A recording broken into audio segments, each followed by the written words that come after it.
صحیح بخاری میں حدیث ہے، نبی علیہ السلام کے پاس واشی آیا فتح مکہ کے موقع پر، اور وہ واشی کون تھا؟ قاتل حمزہ۔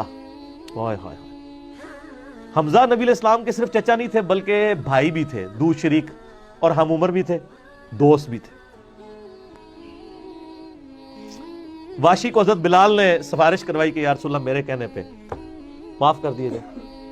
واشی پیش ہوا، فرمایا واشی یا رسول اللہ، قاتل حمزہ یا رسول اللہ، تیرا ایمان قبول ہے، لیکن کیا تو ایسا کر سکتا ہے کہ اپنی شکل مجھے نہیں دکھانی؟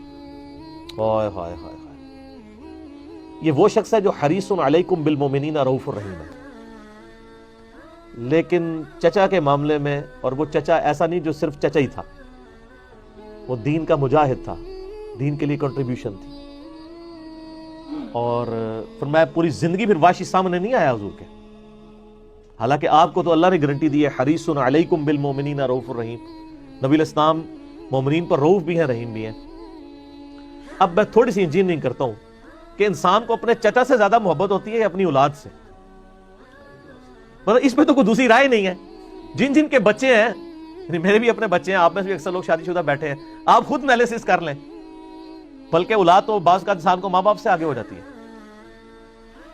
تو جن لوگوں نے حضرت حمزہ کے ساتھ ظلم کیا اور ان کو قتل کیا، ان کا ایمان قبول نہیں کیا گیا۔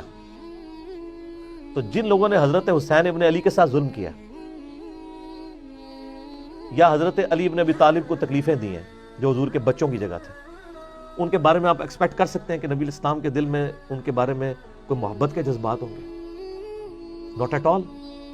حتیٰ کہ آپ دیکھ لیں مسند احمد میں تواتر سے وہ حدیث نقل ہوئی ہے کہ ابن عباس کہتے ہیں کہ ایک دوپہر کے وقت میں نے خواب دیکھا اور میں گھبرا کے اٹھ گیا اس خواب کی وجہ سے۔ میں نے دیکھا کہ نبی علیہ السلام جو ہے وہ پرانگدہ حالت ہے، بال بکھرے ہوئے ہیں، جسم پہ گرد پڑی ہوئی ہے، ہاتھ میں خون کی ایک شیشی ہے، اور میں نے کہا یا رسول اللہ میرے ماں باپ قربان، آپ کی کیا حالت ہے؟ تو فرمایا کہ یہ حسین اور اس کے ساتھیوں کا خون ہے، صبح سے میں کربلا میں سمیٹ رہا ہوں۔ اور یعنی ایک اللہ کی طرف سے دکھایا گیا یہ تشبیہ، یعنی ایک علیحدہ سے ایک محکمہ خواب کے محکمہ بالکل الگ سے۔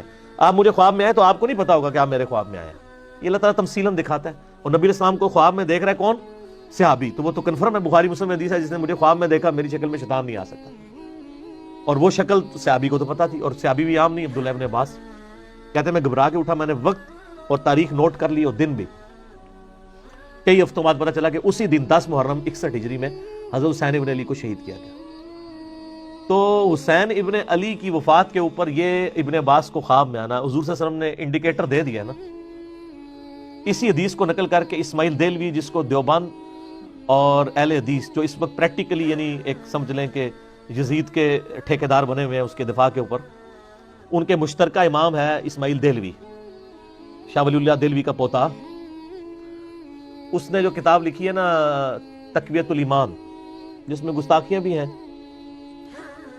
وہ اس کتاب کے اندر ہم نے اس کا جے پی جی بھی لگایا تھا، اس میں اس نے لکھا ہے کہ اس حدیث سے پتہ چلا کہ نبی علیہ السلام وفات کے بعد بھی اللہ کی جنتوں میں حسین کے قتل کی وجہ سے غم زدہ ہیں۔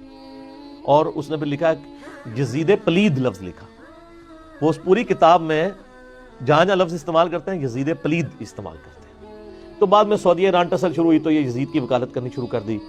اہل حدیث تو خیر اس وقت ناسبیت اور یزیدیت کا جھنڈا اٹھائے ہوئے ہیں، دیوبند میں کم لوگ ہیں ایز کمپیئر ٹو اہل حدیث، اور بریلویوں میں تو بہت ہی کم ہے۔ تو یہ میں آپ کو صرف ایک کمپیریزن بتا رہا ہوں کہ انسان کو اپنی اولاد سے جو محبت ہوتی ہے وہ تو آپ سوچ نہیں سکتے۔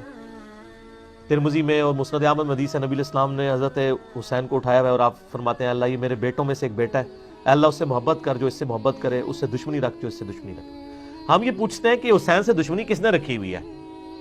ذرا پوائنٹ آؤٹ کریں نا، کیا یہ تھریٹیکل بات ہے؟